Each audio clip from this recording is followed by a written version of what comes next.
Hello and welcome everyone. तो कैसे हैं आप सभी लोग? मुझे उम्मीद है आप सभी बहुत बढ़िया और बहुत अच्छे होंगे। जैसा कि आप सबको पता होगा कि आप बीएससी के थर्ड ईयर में आ चुके हो और पांचवें सेमेस्टर का आपका एग्जाम आने वाला है। इससे पहले वाले वीडियो में हमने बीएससी पांचवें सेमेस्टर के जूलॉजी का पेपर 1 डिस्कस किया था। आपको ये चीज बहुत अच्छे से मुझे लगता है पता होगी कि आपके बीएससी के थर्ड ईयर में बीएससी के थर्ड ईयर में जो भी आपने सब्जेक्ट लिए हैं, हर सब्जेक्ट के आपके तीन तीन पेपर होंगे बच्चों। सॉरी, दो दो पेपर होंगे बच्चों। कितने? जैसे कि जूलॉजी अगर आपने लिया है तो जूलॉजी के आपके दो पेपर होंगे। बॉटनी अगर आपने लिया है तो बॉटनी के दो पेपर होंगे। उसी प्रकार से हमने जूलॉजी के पेपर 1 को सॉल्व कर लिया था। उसके जो इंपॉर्टेंट क्वेश्चन जो आपके एग्जाम में आ सकते हैं मॉडल पेपर के रूप में आपको दिखाया था, उसी सेम ठीक प्रकार से हम बॉटनी का आज पेपर 1 लेकर के आए हैं, जिसका जो पेपर का टाइटल है वो पेपर का टाइटल है कि plant physiology, metabolism and biochemistry. अगर आपके भी BSc fifth semester botany paper 1 का जो टाइटल है plant physiology, metabolism and biochemistry है, तो आपके लिए वीडियो बिल्कुल है। और आपका पेपर थ्योरेटिकल होना चाहिए, एमसीक्यू वाला नहीं होना चाहिए। अगर है आपका तो आप ये वीडियो बिल्कुल देख सकते हैं। आप किसी भी यूनिवर्सिटी से बिलोंग करते हो, यूपी, एमपी, महाराष्ट्र, छत्तीसगढ़, किसी भी यूनिवर्सिटी, किसी भी स्टेट से बिलोंग करते हो, आपके लिए वीडियो है। देखो, आपको पेपर में बच्चों तीन सेक्शन देखने को मिलेंगे। मेजोरिटी यूनिवर्सिटीज में तीन सेक्शन देखने को ही मिलते हैं और तीन सेक्शंस में जो पेपर का मैक्सिमम मार्क्स है वो 75 मार्क्स होता है। यानी कि आपका जो पेपर है वो 75 मार्क्स का ओवरऑल होता है। क्या होता है? 75 मार्क्स ओवरऑल होता है। और ये पेपर तीन सेक्शन में डिवाइड होता है। सेक्शन ए जिसमें आपको वेरी शॉर्ट टाइप आंसर देने होते हैं, 50 शब्दों में देना होता है। सेक्शन बी जिसमें आपको 200 शब्दों में आपके क्वेश्चन का आंसर देना होता है। सेक्शन सी जिसमें आपको 500 शब्दों में आपके आंसर्स को देना होता है। लेकिन मार्किंग स्कीम बच्चों मैं बता दूं, हर यूनिवर्सिटी में अलग अलग होती है। वैसे 75 पेपर ओवल और रहेगा नंबर का, लेकिन हाँ, सेक्शन ए कितने नंबर का रहेगा ये चीज आपकी यूनिवर्सिटी ही डिसाइड करेगी। कितने नंबर का एक क्वेश्चन होगा सेक्शन ए का, सेक्शन बी का कितने क्वेश्चन कितने नंबर का होगा, और सेक्शन ए की क्या खासियत है, सेक्शन बी की क्या क्या खासियत है, उसको हम उसी में डिस्कस कर लेंगे। जैसे अब स्टार्ट करते हैं पेपर को डिस्कस करना। जैसे सेक्शन ए है बच्चों, सेक्शन ए जो हमारा है ना, इसमें आपको 10 क्वेश्चन मिनिमम देखने को मिलेगा। आप किसी भी यूनिवर्सिटी में पढ़ रहे हो और ये वेरी शॉर्ट टाइप आंसर होंगे और इनके जो आंसर्स हैं आपको 50 वर्ड्स में देने होंगे, 50 शब्दों में लिखने होंगे। इससे ज्यादा आप एक्सीड मत करना। अगर कर सकते हो तो करो, अपने टाइम की भी आपको बचत करनी है, क्योंकि 500 शब्दों का भी क्वेश्चन लिखना है। जैसे पहला क्वेश्चन देखेंगे, root pressure.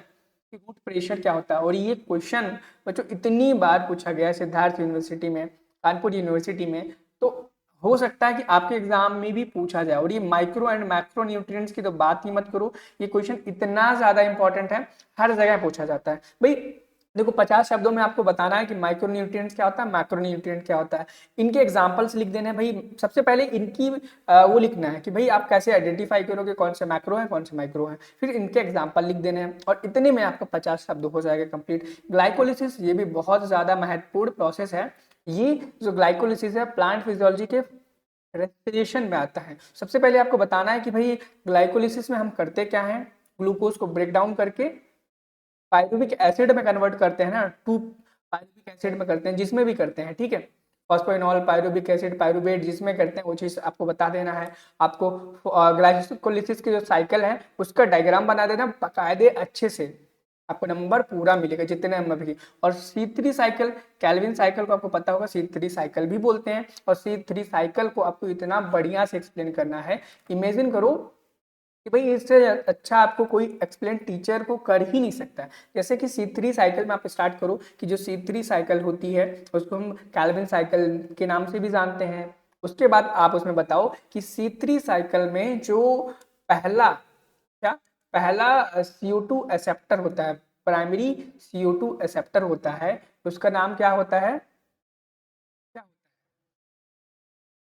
First stable product और फर्स्ट प्राइमरी CO2 एक्सेप्टर, वो लिख दो। जो भी होते हैं आपको लिखने हैं, ठीक है। लिखने के बाद फाइनल प्रोडक्ट क्या होते हैं वो लिखना है। और आपको ये बताना है कि एक CO2 को फिक्स करने के लिए, एक CO2 को फिक्स करने के लिए कितनी ATP, कितने NADPH की आवश्यकता होगी। साथ ही साथ में आप ये भी बता सकते हो कि एक ग्लूकोज को बनाने में आपको 6 बार उस C3 साइकिल को चलाना पड़ेगा। उस 6 बार C3 साइकिल को चलाने में कितनी NADPH लगेंगे और कितने एटीपी लगेंगे, इस चीज़ के बारे में भी आप बताओ। साथ ही साथ में अगर आपसे हो सके समय बचे तो इसमें ये भी बताना कि जो कार्बोक्सिलेशन, उसके बाद रिडक्शन और रीजनरेशन, ये 3 स्टेप में C3 होती है ना, किस स्टेप में कितने NADPH लगते हैं, किस स्टेप में कितने ATP लगते हैं, इस चीज़ के बारे में भी डिस्कस करो। डिस्क्रिप्शन बॉक्स में आपको एक व्हाट्सएप ग्रुप का लिंक दिया गया होगा, जहाँ पर मैं आपको पर्सनली गाइड करूँगा कैसे आपको कॉपियाँ लिखनी है, ठीक है। और जब भी नया वीडियो आएगा आपको उस व्हाट्सएप ग्रुप में मिल जाएगा, आप उसे ज्वाइन कर सकते हो, डिस्क्रिप्शन बॉक्स में दिया गया है। स्टेरॉइड, स्टेरॉइड के बारे में आपको लिखना है, 50 शब्दों में आप लिख सकते हो। रिविस्को के बारे में, रिविस्को बहुत ज़्यादा इंपॉर्टेंट है। अब देखो, रिविस्को के बारे में बताना है कि भाई रिविस्को का फुल फॉर्म सबसे बता देना। रिविस्को एक एंजाइम है जो कि कार्बोक्सिलेज की तरह भी वर्क कर सकता है, ऑक्सीजनेज की तरह भी वर्क कर सकता है, लेकिन वो प्रायोरिटी सबसे ज़्यादा कार्बोक्सिलेज को देता है, ठीक है। और जब ऑक्सीजनेज की प्रेजेंस में होता है तो फर्स्ट फोटो रेस्पिरेशन होता है। फोटो रेस्पिरेशन से बचने के लिए हमारा जो प्लांट होता है एक नई प्रकार की मैकेनिज्म, एक नए प्रकार का पाथवे डेवलप करता है, इसको हम C4 पाथवे बोलते हैं, ठीक है, C4 साइकिल बोलते हैं, hatch and flag cycle pathway जो भी बोलते हैं वो लिख देना है। इस प्रकार से आप इनकी आंसर्स की व्याख्या कर सकते हो। अब नेक्स्ट क्वेश्चन 7वां है, बायोलॉजिकल इंपॉर्टेंस ऑफ आरएनए। ये तो आपको पता ही होगा, आप क्लास 12 से आरएनए के बारे में पढ़ते आ रहे हैं। पेप्टाइड बॉन्ड बता देना, प्रोटीन वाला जो होता है। न्यूक्लियोटाइड न्यूक्लियोसाइड में डिफरेंस बता देना, ठीक है। हाइड्रोपोनिक्स क्या बता देना, वन नील सेक ने इसको डेवलप किया था। इसमें हम क्या करते हैं, बिना सॉइल लेस कल्चर, यानी कि बिना सॉइल के हम एक कल्चर को बनाते हैं, उगाते हैं, बिना सॉइल के, एक न्यूट्रिएंट मीडिया में ग्रो करके। और इसके एग्जांपल भी लिख देना हमने, जैसे कि 2-3 जो भी आपके एग्जाम में आते हो आप उनको लिख देना, जो भी आपको पढ़ाया। जैसे टोमेटो का मुझे एग्जैक्ट नाम याद नहीं है क्या था, और जो भी है आप उनको लिख देना, ठीक है। सेक्शन बी की बात करें कि भाई सेक्शन बी में, तो सेक्शन बी में आपको 200 वर्ड्स का आंसर लिखना होगा। क्या हो रहा है, 200 वर्ड्स का आंसर लिखना होगा, ठीक है। शॉर्ट टाइप आंसर्स में आपको 200 वर्ड्स का आंसर लिखना होगा, ठीक है। जैसे कि पहला क्वेश्चन देखें, और देखना ध्यान चीज, एक चीज, दूसरी चीज ध्यान देने वाली बात यह है कि सेक्शन बी में बच्चों आपको ना शॉर्ट टाइप के साथ साथ में आपको ऑप्शंस मिलेंगे कि भाई आपको 8 क्वेश्चन दिए गए हैं, 8 में से 4 करने हैं, और 4 वही क्वेश्चंस को सिलेक्ट करना बच्चों जिन क्वेश्चन को आप बहुत ज्यादा आसानी से कर पाओ। अगर आपको जरा भी डाउट लगे कि मैं इस क्वेश्चन को ठीक से नहीं लिख पाऊंगा तो इस क्वेश्चन को छोड़ देना, उन्हीं क्वेश्चन को सिर्फ करना जिन पे आप अच्छे से कमांड हो, जिन पे आपके अच्छे से पकड़ हो। लेकिन इन क्वेश्चंस को अगर आप रिवाइज करके जाओगे बच्चों, जितने भी मैं model paper, sample paper, previous paper लगाऊंगा, यकीन मानो अगर आपने सारे सॉल्व कर लिए तो आपका जो बीएससी 5वें सेमेस्टर का पेपर है एकदम क्लियर, एकदम बहुत बढ़िया जाने वाला है। जैसे कि पहला क्वेश्चन है, discuss the structure and the mechanism of the enzyme action. ये क्वेश्चन बहुत ज्यादा इजी है बच्चों, केमिस्ट्री में भी, केमिस्ट्री एंड एवरीडे लाइफ में आपने ये पढ़ा होगा, बायोमोलिक्यूल में पढ़ा होगा, अब आपने यहाँ पर बायोकेमिस्ट्री में भी पढ़ा है। Chemical mechanism of enzyme action लिखना है कि भाई एक एंजाइम कैसे, उसकी मैकेनिज्म एक्शन करने की क्या स्टेप्स होते हैं। पहले एक एंजाइम आता है सबस्ट्रेट के पास, उसके बाद बाइंड करता है, एलोस्टेरिक साइट क्या होती है, ठीक है, कैसे बाइंड करता है, आगे से करता है, पीछे से करता है, रिवर्सिबल रिएक्शन होती कि नहीं होती, इन सभी चीजों को आप एक्सप्लेन करते हुए, हो सके तो डायग्राम भी बनाना टीचर्स को इम्प्रेस करने के लिए, ठीक है। तो आपको नंबर अच्छे देगा, और ट्राई करना हैंड राइटिंग अपनी बहुत अच्छी लिखो। नेक्स्ट क्वेश्चन है, explain the mechanism of nitrogen fixation and two fixation. बच्चों ये जब मैंने बीएससी 5th सेमेस्टर का एग्जाम दिया था, मेरे में भी आया था example, discuss the importance of nitrate reductase, ठीक है। आपको nitrogen and two fixation mechanism लिखनी है और उसके इंपॉर्टेंस को डिस्कस करना है, ठीक है। नेक्स्ट क्वेश्चन पे मूव करेंगे। नेक्स्ट क्वेश्चन है, write down the primary structure of protein. अब प्राइमरी स्ट्रक्चर ऑफ प्रोटीन आपको जबरदस्त 200 शब्दों में लिखना है बच्चों। कैसे लिखना है वो आप जानो, आपको अच्छे से पढ़ के जाना। मैं बता रहा हूँ क्या क्या क्वेश्चंस बनते हैं। आपको डिफरेंस बिटवीन मुफा एंड पूफा के बीच में विद सुटेबल एग्जांपल आपको बताना है। उपयुक्त उदाहरण सहित मुफा और पूफा के बीच स्पष्ट अंतर बताइए। अब आपको 5वें क्वेश्चन में कुछ शॉर्ट नोट लिखने को आएगा, जैसे कि ट्रॉपिक मूवमेंट, सेंस, बेबी पेरी। अब देखो ट्रॉपिक मूवमेंट में आप वही बता सकते हो कि भैया फूड को देख करके, ट्रॉपिक मूवमेंट फूड को देख करके, फूड को देख के नहीं, फूड को देख के नहीं, वो बता रहा है कि tropic movement, geotropic, hydrotropic movement, उनके बारे में आपको लिखना है, ठीक है। सेनिसेंस के बारे में लिखना है, बुढ़ापा, इंसानों की बुढ़ापे की बात नहीं हो रही यहाँ पर, प्लांट्स के बारे में पढ़ रहे हैं, बॉटनी के बारे में पढ़ रहे हैं, तो प्लांट्स के साइंस के बारे में पढ़ेंगे। बीबी पैरी, अब बीबी पैरी आपको यहाँ पे एनिमल्स का ही लिखना पड़ेगा वैसे, ठीक है, जो भी है आप लिख देना। नेक्स्ट क्वेश्चन है, राइट एन ऐसे on relationship regulation in plant growth regulation in plant. पादप में पादप वृद्धि विनियम के विनियम पर निबंध लिखिए। राइट एन ऐसे on regulation in plant growth regulation. PGR के ऊपर आपको एक ऐसे लिखना है बड़ा सा 200 शब्दों में। अब जो आपको लगे आ रहा है उसको कर लेना, जो नहीं लगे कि भाई ये नहीं आ रहा उसको छोड़ देना है। अब जैसे अगला क्वेश्चन है बहुत ज्यादा इजी है, what is a seed dormancy, right the causes and suggested method for removal of the seed. अब देखो डोरमेंसी के बारे में आपको बताना है कि डोरमेंसी क्या होती है।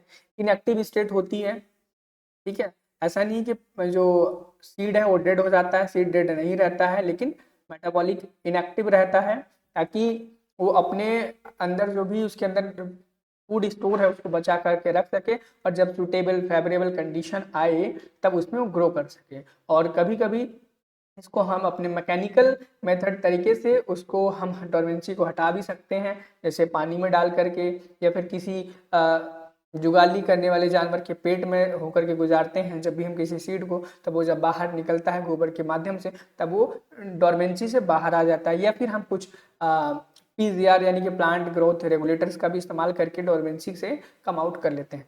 नेक्स्ट क्वेश्चन है, आपको शॉर्ट नोट लिखना है बीटा ऑक्सीडेशन पाथवे पे, अगर आपको आता है तो आप लिख के आना। वैसे क्वेश्चन हार्ड बच्चों के लिए थोड़ा थोड़ा लगता है, नाइट्रोजन मेटाबॉलिज्म पे भी आपको लिखना है, ठीक है। What is the transpiration, explain various factor affecting it, यानी कि बात पोर्स पास, मैं बोल नहीं पाता हूँ इस शब्द को। ट्रांसपिरेशन क्या होता है, इसके जो बहुत सारे अफेक्टिंग के कारण है जो इसको अफेक्ट करते हैं उनको आपको लिखना है। अब देखो हो सकता है बच्चों 10 क्वेश्चन तो मैंने सेक्शन बी में बताए, जरूरी नहीं कि आपको 10 में से 10 ही करने हैं। आपके एग्जाम में हो सकता है 10 में से 4 करने हो, 10 में से 5 करने हो, 10 में से 3 करने हो। वो डिपेंड करता है आपकी कौन सी यूनिवर्सिटी है। जैसे कानपुर यूनिवर्सिटी में अगर आप होते तो 10 में से मात्र आपको 3 क्वेश्चन करने थे, ठीक है। और जरूरी नहीं है कि 10 ही क्वेश्चन आपको दिए जाते हैं, 6 क्वेश्चन दिए जाते हैं, 6 में से 3 करने थे। इस प्रकार से पेपर एग्जाम में आता है। नेक्स्ट क्वेश्चन है, राइट एन ऐसे on mechanism of translocation of solutes in the phloem. ये क्वेश्चन बहुत इजी, बहुत मस्त है। अब देखो जैसे मैंने आपको यहाँ 10 क्वेश्चन बताए, अगर आप इन 10 क्वेश्चन को कर लेते हो, गारंटी है कम से कम 2 से 3 question same as it is आपके बॉटनी के सेमेस्टर एग्जाम के पेपर में छप जाएगा। अब जैसे कि सीएसएमयू की बात करें, मैं सीएसएमयू से पढ़ा हुआ हूँ, तो लॉन्ग टाइप सेक्शन सी जो होता है, सेक्शन सी में हमें कम से कम 6 क्वेश्चन मिलते थे, और 6 क्वेश्चन में से सिर्फ 2 क्वेश्चन करने होते थे, और 15-15 नंबर के होते थे, और कभी कभी किसी किसी यूनिवर्सिटी में 30-30 मार्क्स के भी होते हैं, ठीक है। तो ये 15-15 नंबर के क्वेश्चन होंगे लगभग यूनिवर्सिटीज में, यानी कि 30 नंबर के 2 क्वेश्चन। आप इन पे जरा भी रिस्क नहीं ले सकते, इन क्वेश्चन को तो जरूर आपको पढ़ के जाना है। जैसे यहाँ पे 5 क्वेश्चन दिए गए हैं, उन 5 से आपको सिर्फ 3 क्वेश्चन करने हैं, सॉरी 2 क्वेश्चन करने हैं। पहला क्वेश्चन है, what are macronutrients, discuss the role of potassium, phosphorus, sulphur and iron in plant metabolism. सबसे पहले आपको बताना है कि भाई मैक्रोन्यूट्रिएंट्स क्या होते हैं, उन डिस्कस करना है पोटेशियम का रोल, फास्फोरस का रोल, सल्फर का रोल, सल्फर आयरन का रोल प्लांट मेटाबॉलिज्म में। बहुत इंपॉर्टेंट क्वेश्चन है, बहुत इजी है बच्चों, आप पढ़ लेना, करके जाना, आपको नंबर बहुत अच्छे मिलेंगे इस क्वेश्चन को अगर आप करते हो। और इन क्वेश्चंस को आपको 500 वर्ड्स में लिखना है। कितने वर्ड्स में? 500 वर्ड्स में लिखना है, याद रखना। अगला क्वेश्चन है, discuss the anatomical and physiological biochemical differences between C3 and C4 plant. अरे बाप रे, ये क्वेश्चन में बस आपको एनाटॉमिकल एंड फिजियोलॉजिकल डिफरेंसेस लिखने हैं C3 एंड C4 प्लांट्स के बारे में, यानी कि एक साइड C3 लिखो, एक साइड C4 लिखो, दोनों के बीच में डिफरेंसेस लिखो। ध्यान देना, कम से कम आपको 500 शब्दों में लिखना है, तभी जाकर के आपको 15 नंबर पूरा मिलेगा, नहीं तो भाई नहीं मिलेगा पूरा नंबर। ये दोनों क्वेश्चन बहुत ज्यादा इजी हैं। नेक्स्ट क्वेश्चन देखा जाए, what are the carbohydrate. Carbohydrate क्या है? Describe in detail and their nomenclature, classification, explain difference in the following.